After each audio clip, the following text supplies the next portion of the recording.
This is Hannibal here from thehannibaltv.com. Very interesting podcast today. We have, of course, former wrestler, MMA fighter, and grappler, King of Connecticut, and none other than UFC Hall of Famer, former UFC welterweight champion, UFC 16 tournament winner, Pat Miletich, who is here to talk about this big Shoot Pro event coming up in North Dakota. That's also an MMA event. So I'll let you guys jump into this very interesting event that's coming up. Yeah, go ahead. Take it away there, King of Connecticut. Yeah, so we were working with Jake Shannon from Scientific Wrestling and now Shoot Pro Wrestling on this show in North Dakota. It's August 31st. And what we're doing is we're bringing Catch as Catch Can, catch wrestling to the cage. August 31st, we've got two great competitors that we'll talk about. And Pat can tell you a little bit more about the show itself. It's at the Sky Dancer Casino in North Dakota.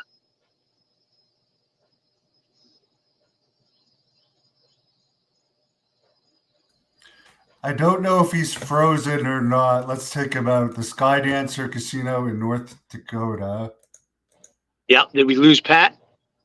I think we may have lost him, strangely enough. I think he's coming back on, looks like. Yeah, I think he's coming back on. Yeah, so I'll just say, I was with Pat and Jake a few weeks ago in Florida, and we did a little pre-show for the event. He's back now. Oh, awesome. Yeah, so as I was saying, Pat can tell you a little bit more about the event itself, August 31st. Yeah, sorry about that, guys. Out in the middle of North Dakota myself right now, so in and out, spotting us a little bit. But anyway, Sky Dancer Casino has been very, very good to work with. Mariah Prusha, who is the promoter of the event, has done a very thorough job of putting the card together and organizing this event. Sky Dancer Casino is very excited. They purchased a brand new cage because they see this as a ongoing relationship, and so very cool stuff. But there's going to be 12 MMA fights, I believe, on the card. Some very good professional matches and amateur, and then the Catch as Catch Can match between Brandon Riggins and Manitua Lemire. And this is a replacement. Manitua is a replacement out of North Dakota, out of Fargo. But it looks like Brandon Riggins may have his work cut out for him because Manitua is a big guy, a very powerful guy, very good wrestler, and is 3-1 as an upstart in mixed martial arts. Very solid athlete. Awesome. And I can tell you guys a little bit about Brandon Riggins. And working with Jake Shannon on this, I reached out to some coaches back home in Connecticut, and particularly Charlie Vlado and Spiro Papakosmos, who is a longtime friend and rival of mine up there. And they told me the one guy that we want to bring from Norwalk Wrestling is Brandon Riggins. He's a stud. He is a two-time Connecticut state champion. He had a perfect season his senior year. Went on to not only win the Connecticut State Championships, but also the All New England Championships, and then went on to have a stellar career in college, wrestling for Springfield Community College. He was a two-time collegiate All-American JUCO, and he is training hard for this. He does train in grappling and submissions. He's currently a police officer, and he's in the Army. And you take one look at Brandon Riggins, and he's a beast. He looks shades of Bobby Lashley, Hannibal, sort of a leaner Bobby Lashley. So we're really excited about this. And, Pat and I were discussing out in Florida a couple of weeks ago about the history of Catch as Catch Can and how exciting it is to bring this to the MMA fans in North Dakota. Pat, you want to talk a little bit about the history, especially yourself being from Iowa? Absolutely. No, and this is stuff I collect turn of the century books that have to do with fitness, that have to do with catch as catch can.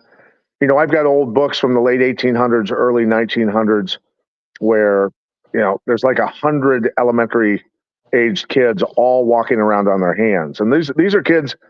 They weren't selected out of the community or the country to be able to do this. These are all the kids in the same school in just an area of Iowa, Minnesota, Midwest schools where everybody used to be able to do this. That's the way, the nutrients in our soil and our food used to be. Everyone was powerful. Everyone was muscular, and so catch as catch can wrestling, the Earl Ledermans, Farmer Burns, all these types of guys. My great uncle, Johnny Myler Miletich, who was on the 32 Olympic boxing team and was a #1 cruiserweight boxer in the world for a couple of years. He was a big time catch as catch can guy, as far as he would go to the Iowa State Fair or the carnivals. That's where he would go as hone his skills.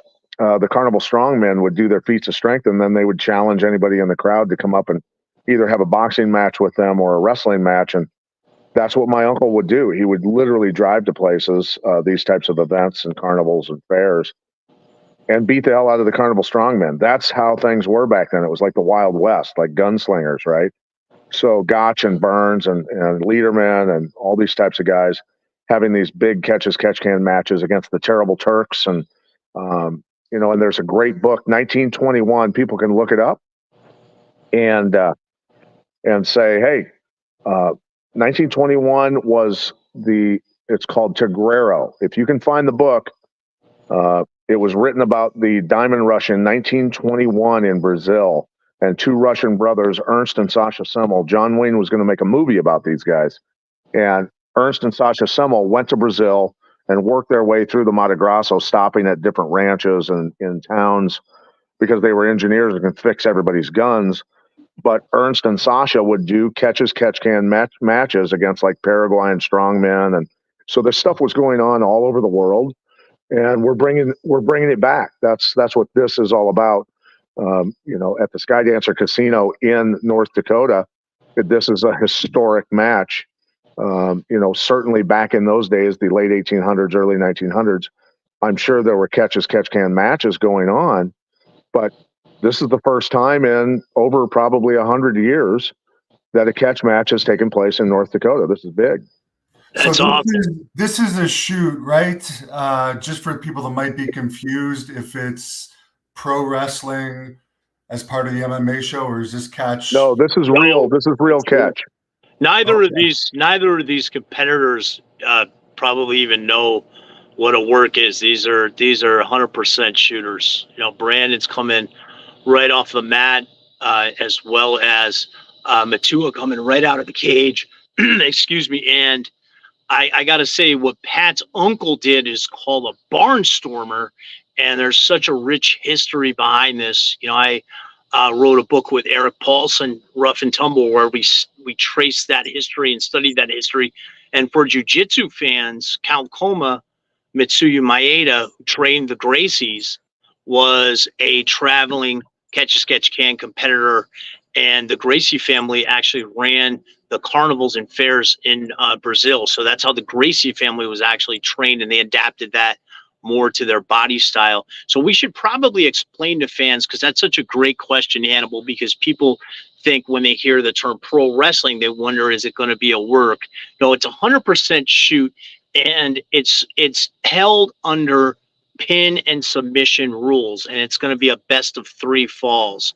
So for Brandon, coming primarily off the wrestling mat, he's going to have to alter his strategy for this type of a competition. And Matua as well, coming primarily from the cage, is going to have to adapt his strategy. And this rule set is so exciting because you have a pin, it forces the action. So we are really excited about this event. Yeah, the jiu-jitsu guys can't just lay on their back and look for submissions. They are going to go into panic mode, because they're going to lose otherwise. So they've got to be able to survive that wrestler putting them on their back, passing their guard, and getting them in trouble. They've got to be able to survive that stuff. So that's, it definitely makes it a lot more exciting than people just laying on their back looking for submissions. Yeah, Is and it a 3 count or a 1 count? I believe it's a folk style pin. Okay. I would need to confirm that with Jake, because it's a great question too. Because in the catch matches, and there have been for the last 25 years, catch matches on some grappling, jiu-jitsu tournaments, and they always vary the rules. Sometimes it is the 1, 2, 3, the pro wrestling count, and sometimes it's a folk style pin. So I'm pretty sure that this is going to be held with a folk style pin or a submission.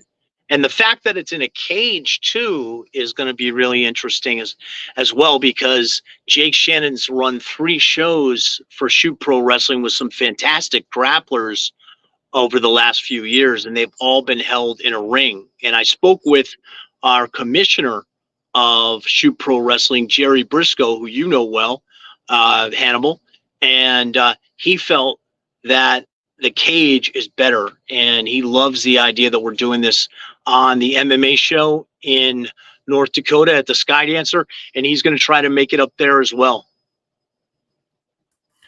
What do you guys think, just on a quick topic on the Olympics, that there was no gold medals in the US for males this year, and the WWE had Gable Stevenson, who probably would have won gold at heavyweight, under contract, but they released him just weeks after the Olympic trials were over. So he couldn't do the Olympic trials under them, and it seems like they purposely released him after the Olympic trials so he couldn't then go and win after he was a free agent. He went into football, didn't he? He's now with the Bills, I believe.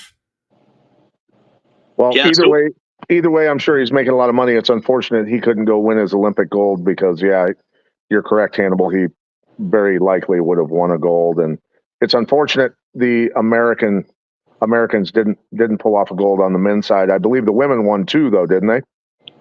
Yes, yeah, the women definitely won too. Yeah. So, but I mean, look at the UFC now. It's being dominated by Eastern Europeans, the Chechens, Kazakhstanis, Russians, stuff like that.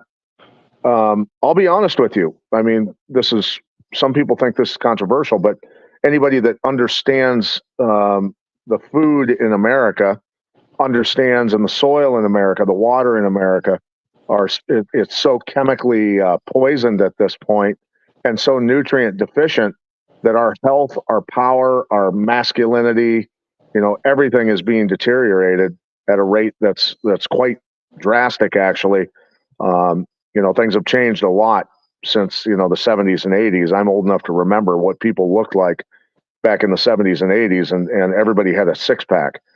So over in Eastern Europe, they don't use these types of agriculture practices of growing food with chemicals. There's still a lot of nutrients left in the soil, and that makes for a better human being. That's just the way it is. And they, of course, have probably a little tougher lifestyle, certainly, and have had to do a lot more, just rougher lives in general. But it really, in my mind, comes down to a better human being, and better human beings as far as powerful, explosive, testosterone full, monsters are coming out of a different part of the world right now. Yeah, and another thing that's always hindered American wrestlers on the international stage, and this, Hannibal, yourself, as a national freestyle champion in Canada, is that we come up with folk style wrestling, and the rules of freestyle have changed over the years to the point where it's more of a game of position. There's not a lot of mat wrestling. So that's another big factor. We may have freestyle clubs like we had back in Connecticut, like in the spring, but the focus and emphasis is on folk style as well. But yeah, good point. Yeah, so it's interesting though, because for you, Hannibal, you have a great background that would be suitable for Shoot Pro Wrestling. yourself as a national grappling champion in Canada, a national freestyle champion, and folks know you from the professional wrestling squared circle. Do you think, Hannibal, that you would ever want to compete as we build and grow this company with Shoot Pro Wrestling? Anything's possible. I'm coming off of a bad ankle injury right now, but anything is possible. Is Mr. Miletich going to compete at all, or are you through with Hannibal, I mean, what are you weighing right now, Hannibal? 265? Well, I'm not wrestling you. That wouldn't even be a challenge for you at all. But yeah, I just hope I can outrun you. Yeah. What happened in your last? I think your last fight was for yourself. You were doing great. You were destroying. I believe it was Mike Jackson, but you had some sort of heart issue where it just. No, I just the main thing was I just found out too about a month ago, but I cut 18 pounds the day before the fight at 57 years old, which is completely moronic. But I really couldn't train for it because I just couldn't understand what was going on with me. Well, what I had was for at least, 6 to 8 months, I would spend a lot of time helping take care of a family member who was suffering from some pretty severe illness, and her house was literally full of black mold in the basement, and I got reinfected with more black mold.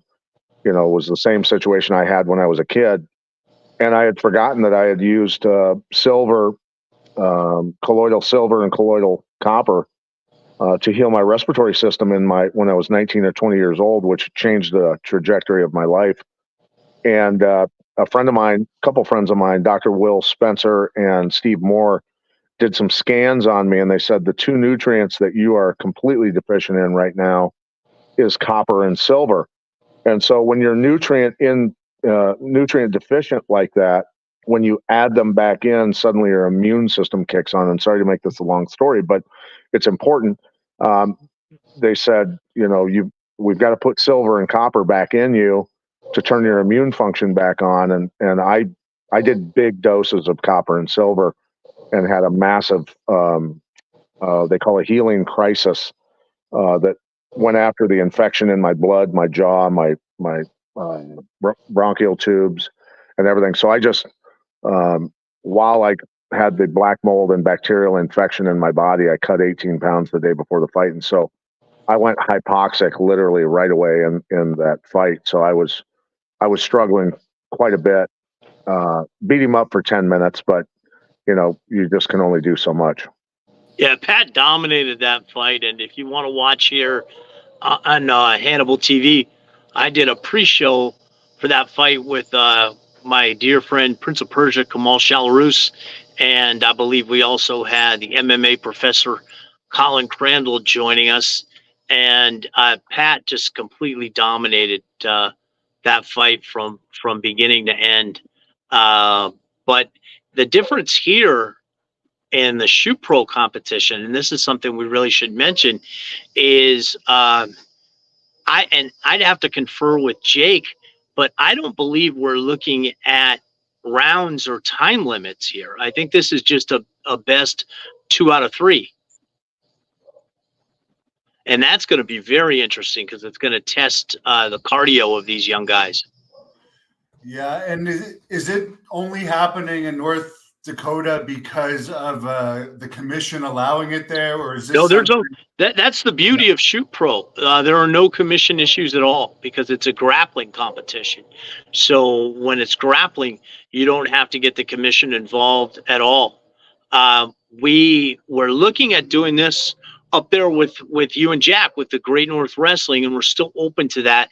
But we're doing it more just because Pat is our president with Shoot Pro Wrestling, and he's provided us with this awesome opportunity to bring Shoot Pro to the Sky Dancer Casino and to these MMA shows, and hopefully this will be one of many for Shoot Pro Wrestling. What brought you into this idea, Pat? Because I know you've been friends with Jake for a while. But what's made you so passionate about it and wanting to actually add it to your card in North Dakota? Well, I think, Jake and Matt both have always been very passionate about it. And, for me, it's a part of my history. It was just something that I've always been enamored with. Historically, looking back at, all the old books that I have. I mean, I have instructional books on catch wrestling, with tons of submissions in there that, for instance, like if you can find Earl Lederman books and stuff like that, the submissions in there are some of them incredibly complex, but you've got people that are modern day grapplers who are like thinking that they are inventing these moves and naming them after themselves. And, the human body hasn't changed for thousands of years. These techniques have been used, of course, throughout time and rediscovered, so to speak, as people start, learning and doing things. It's just important to me to keep the history alive, the history of combat. All combat, to me is important, and fitness, of course. But yeah, just the history of catch as catch, can wrestling, and all of it is just, yeah, it's super important to me. So it's reviving it and bringing it back is I think, something that we owe it. Are you training people right now still yourself? I've done some seminars, of late, uh, but I don't train professional athletes. I quit. I quit coaching professional athletes several years ago. Um, will I will I look at videos of fighters who send me videos and ask me for pointers or help coaches fix footwork problems or whatever might be going on with their athlete? I still do a little bit of that, but for the most part, I reached all my goals, Hannibal, as an athlete and as a coach. And my focus now is soil to human health and helping people understand that um, our illness as a nation comes from our soil, and that if we are to revive the power of the human being in America, we have to do it by fixing the soil and our food first. And so I educate people on how to get toxins out of the body, heavy metal synthetics, and how to revive cellular function and all those sort of things with high grade nutrients, and then educate them on the soil as well. And it's just an awareness campaign, and a lot of people are waking up. And on that note, Hannibal, folks should check out here on the channel the featured interview I did with Pat's dear friend Jim Gale, national wrestling champion who has the Food Forest Abundance facility, beautiful facility on the lake here in Florida. Jim Gale, Gale. Yeah, Galt's. That's Galt's Landing. People can Google. Yeah, people can Google Galt's Landing. It's a 55-acre food forest, and Jim and myself and 8 other people are on what's called the Earth Council of 12. It's 12 total people. Sorry. And so our goal is to improve mankind, improve the environment, all those types of things. I mean, there are regenerative agriculture experts, there's trauma experts, there's, a lot of people of different walks of life and experts who are, working together to do some cool things. And Jim's Food Forest Abundance teaches people how to grow a food forest in your own yard instead of having a lawn, which is, unique in America for the most part, where you grow grass and put down petroleum-based fertilizers and weed killer all over your yard. Everywhere else around the world, everybody's growing food. They've got orchards in their yards, they've got gardens in their yards, and they walk outside and they fill up a bowl of food and walk in the house and have dinner. That's the way it should be. And victory gardens during World War II were what helped Americans get through very tough times. And so we've been just kind of educating people on how to grow nutrient dense food and not use chemicals and change your life. Well, someone like me that lives in a townhouse without a yard, am I screwed, or what would be a suggestion to help? There's great hydroponic gardens that you can get, Hannibal. You can grow massive gardens indoors. You can have an entire wall of your condo could be a beautiful, collection of tomatoes and cucumbers and every kind of garden plant, and that's something that's very important, and it can be very nutrient dense. And you go out and you buy some grass-fed meat, or some real free-range chicken. If you can connect with farmers in your area and get really good, solid, chemical-free food, I mean, you're squared away, brother. Sounds good. And as far as this upcoming election, I know you're a very political person. I'm What are not your political. I'm not political at all. You know how no, far my politics goes? I'll tell you. no. I'll tell you.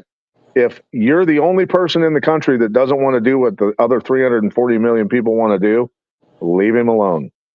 That's my politics. Interesting. So you don't have a favorite for this upcoming election?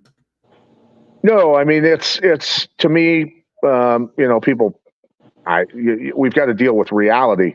My reality is, 70% of Americans are on pharmaceutical drugs. Those are chemicals, and they are synthesized, to me, very toxic substances that mask the symptoms of instead of addressing the cause. If we were to heal the soil in America, we would heal the water, we would heal the air, and we would heal the population. And so, it's just unfortunate that the system of agriculture, the system of healthcare are built around chemical companies. And at some point, everybody's got to wake up, because when you've got 70% of Americans that are that sick, their thought processes aren't going to be, squared away. Their reality, their perspectives, are going to be changed drastically, and they're easily influenced then with the constant fear programming that's used. The fear and trauma is what they use to run our countries, and that's unacceptable. So anybody that's put in a position of power to be on a ballot at a national level, there's no denying. People can say what they want. Well, Trump's being attacked by this group, that group, every other group.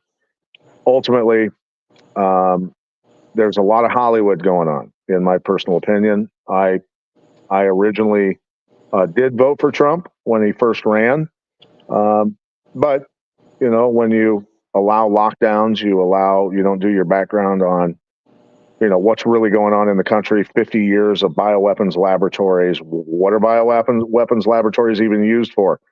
The vast majority of Americans have no idea why they exist. Well, we have to ask ourselves again. We've left it up to the so-called experts to grow our food and treat our health issues, and it's led to shorter lifespans and more illness in this country than we've ever seen. There's no political solutions, Hannibal. We are the only ones that can save ourselves, and that's what it comes down to. Is you better start growing your own food. You better learn how to do it, and you better take care of yourself and your family, because nobody else is going to. And it's similar up here in Canada as far The exact same model, brother. The exact same model. Now, as far as someone that might be listening to this that might want to get into Shoot Pro, first of all, how would they contact you guys about it? Second of all, the Miletich fighting systems is historically one of the most successful at producing top fighters in the history of the UFC. How would you advise people to train for Catch as Catch Can? Because it's not like there's a school for this or at the corner of every mini mall. Well, I think it comes down to, well, people can contact me at my email, organicsupersoldier@gmail.com. But if they're going to get into, and this is going to grow, we know this is going to grow, because, wrestling is king, number one. And so the combination of the wrestling background, the jiu-jitsu, the sambo, the catch as catch can, stuff that I studied, of course, throughout my career, I think are all very important components to it. But definitely the wrestling base is massively important. So, and that as well, Hannibal. Yeah, I think folks should go check out Jake's site. Our site, shootprowrestling.com. A lot of cool stuff on there. Like I said, Jake's already done 3 events that were his own single standing events but I'm really excited about what we're doing here now with Shoot Pro. It's exciting. This is an exciting time for the company, for the brand. Our partnership with Skydancer, North Dakota, and we got 2 studs that are going at it on August 31st. And one of the things I was tasked to do by Jake Shannon is to help get distribution. And I have a gentleman, Dave Iacovetti, that produces a show in South Florida on the CW network that I host with a former guest on your show, on your channel here, Hannibal, Larry Matza. He has another affiliate station for CW in Las Vegas. And we're looking to get this on TV, get it out there, get some sponsors, because when you see this rule set, it is exciting. It forces the action. And to your point, Hannibal, your question about training for this, the best way to train for it is to get out there and do it. If you're competing in a certain rule set, get out there and train in that rule set in the gym with the pins and submissions together. It really forces the action, and ultimately the winners are going to be the fans on August 31st. Sounds great. There's just a quick question on here for Mr. Miletich. Did you train Big Ben Rothwell? Yeah, I trained Big Ben for quite a few years. He came down and spent a lot of time with me, and had a lot of fun with Ben. Ben's quite a character, and was a great fighter, Do you have a favorite of all the legends that you've trained over the years, or is that too hard to narrow down? I mean, it's too hard to narrow down. Personalities are personalities, right? I mean, I've had a lot of fun and a lot of great memories with, what do we put, 95 athletes into pay-per-view televised careers, 12 world champs, 2 team world championships in the IFL. So there's been a lot of great personalities, a lot of great athletes, great fighters, and great human beings overall. So, I mean, all very, very unique spots in my heart with all of them. Last question I got to ask you, Pat, about this whole Chung Lee lawsuit where the judge didn't accept the settlement with the fighters and the UFC, and now it is going to go back to court if they can't settle it. What are your thoughts on that situation? I was brought in very early on, many years ago, where they were trying to go potentially unionize the sport of mixed martial arts and all that sort of stuff. I wasn't real big on that. Had some interesting meetings with some union leaders, and it was going to be a very, very difficult task to accomplish, number one. And two, I also realized unionizing the athletes would make it unaffordable for most of the promoters except the biggest ones, which would, damage the sport overall, in my particular opinion. But more than anything else, the lawsuit, I mean, I was competing in the days when, we did not have protections. We could not protect, I had at one time had a trademark attorney trademark my name, my likeness, all that sort of stuff. And so even still to this day, because I think ultimately, I've had some disagreements over the years with Dana White and the folks over there, that my name is in the Hall of Fame, but my picture is not on the website. It's a gray figure, whatever. I don't dislike any of them. I don't have a problem with any of them. The only thing that I wish for is overall more competition is better for the athletes to be able to choose from.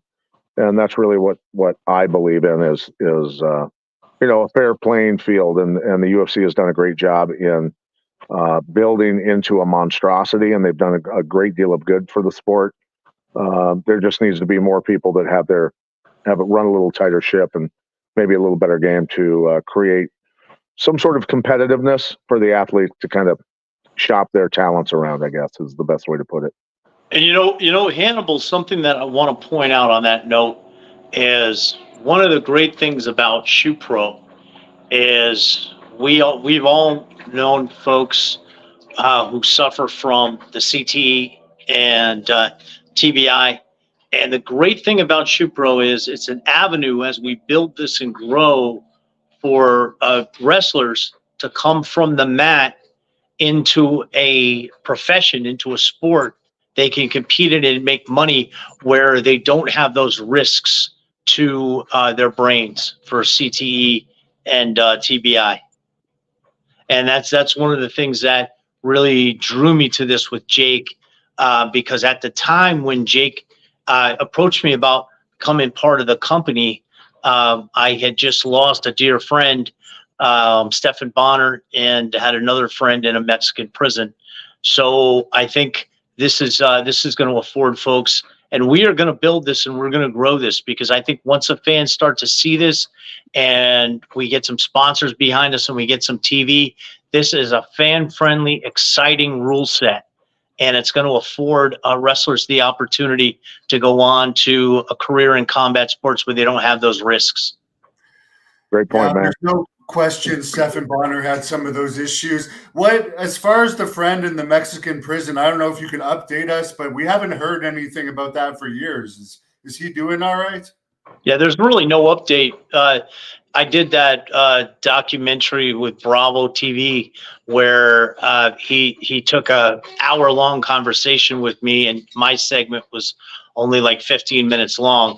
But what I said in that exchange was, when I got Phil with Garcia and got him the pro bono representation, he was moved to a side of the prison that's the halfway house side, which is, it's almost like a frat party on that side. And fortunately, as long as, they still pony up, his family still ponies up, he'll be on that side. But it's a totally different world. And he could be there for another 10, 20 years. There's no right to a speedy trial in Mexico. The cartels run everything. It's a very, very corrupt situation down there. Very sad. Mr. Miletich, is there anything you want to let the fans know about this big card before we sign off here? No, just that, hey, anybody in the North Dakota, South Dakota area, hey, Skydancer Casino, August 31st. Get your tickets. Come on up. We are going to have a blast. There's also some other folks. I know we've got a few celebrities that are going to be showing up that people are going to not want to miss, and those are kind of secret guests that I'm not supposed to talk about right now. But anyway, going to be a great card, great show, and we'd love to have media come and cover it. And so, yeah, we're ready. We're going to rock and roll, buddy. I got to ask you, just speaking of celebrities, you were such a big star in the UFC. Who would have been your best celebrity experience and who would have been your worst? I know you've met tons of massive stars over the years. It's kind of funny. I'll tell you a funny story. I've met, one of my favorite, Roddy Piper was sitting at a table with Matt Lindland and the Team Quest guys. And I walked in, it was in a restaurant, and Roddy was always my favorite. And so I stopped at the table and I looked across the table, and there was Roddy Piper sitting there. And I was so excited. I was like a little kid. I was like, oh my God, it's, are you kidding me? Roddy Piper sitting right here. I go, I walked around the table and gave him a hug, and I'm like, holy shit, this is amazing.